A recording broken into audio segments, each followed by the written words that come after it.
د هیواد د اطلاعات او کلتور وزارت د کلتور او هنر معین د خپل سفر پر مهال د غزنی ولایت د بابا حاجي صاحب لرغونی جومات هم پرانیست. یا جومات د غاخان خیریه بنسټ په مالي مرسته د 14 میاشتو په موده کې د 150,000 امریکایي ډالرو په لګښت بیا رغول شوی دی.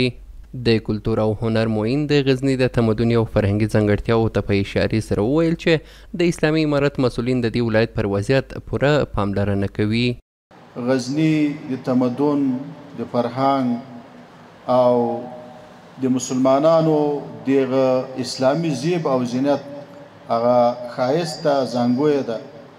نو په دغه اوس وخت کې، په دغه اوس شرایطو کې چې دغسې هڅې کیږي، خدمتونه کیږي، نو دا د دې معنا ورکوي چې دغه د غزني دغه ولس ده، د دغه سیمې د خلک چې دي له خپلو مشاهیرو سره، له خپلو معماریو سره، له خپلو ابنیاتو سره، له خپلو دغسې تاریخي معماریو سره هغه دغسې دلچسپي لري چې هم چارواکي ورته متوجه کوي، هم مسؤلین ورته متوجه کوي او هم نور ادارې ورته متوجه کوي. هیله مو دا ده د غاخان فرهنګي بنسټ څخه تر څو د غزني په نورو تاریخي ابداتو کې چې هغه رغولو ته اړتیا لري، ځینې نور تاریخي او فرهنګي سیمې دي چې هغه توجه بیا رغولو ته اړتیا لري، د وزارت محترم مقام له مراحلو څخه وروسته مو له دې څخه هیله دا ده انشاءالله چې دوی په دغه برخه کې له موږ سره لا نور همکار واوسیږي. د نوموړي په وینا د اطلاعات او کلتور وزارت هڅه کوي چې د لرغونو سیمو د غصب او تاریخي ابداتو د قاچاق مخه ونیسي. د غزني د روضې په شاوخوا کوم منارونه چې دي دلته یوه پراخه سیمه موجوده ده.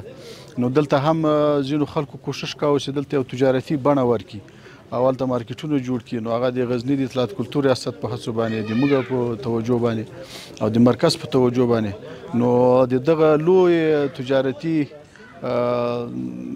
په اصطلاح مافیا دغه مخه نیول شوې ده. د غزني اوسیدونکي له اسلامي امارت څخه غواړي چې د غزني د تاریخي ځایونو د بیا رغونې په برخه کې لا زیاته پاملرنه وکړي. غزنی آبدات تاریخی زیاد داره، به خصوص شهر قدیم. جای دیگه هم داریم که در حالت تخریب شدن است، باید از اونام دیدن کنند، در حالت بازسازی قرار بگیرن. برجای ماست، مسجد جامی ماست که اون در حالت تخریب است. امارت در این باره توجه کنه به خاطر از اینکه اینجا بازسازی شوه، اینجا جور شوه، کوچه‌اش جور شوه، کوچه‌ای جور شوه.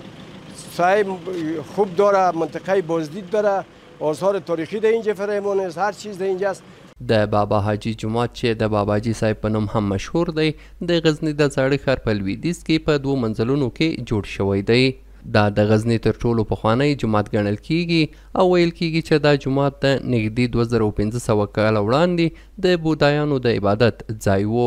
خو د اسلام د خپرېدو پر مهال د اسلام د 3م خلیفه حضرت عثمان رضی الله تعالی عنه په وخت کې په جومات بدل شو.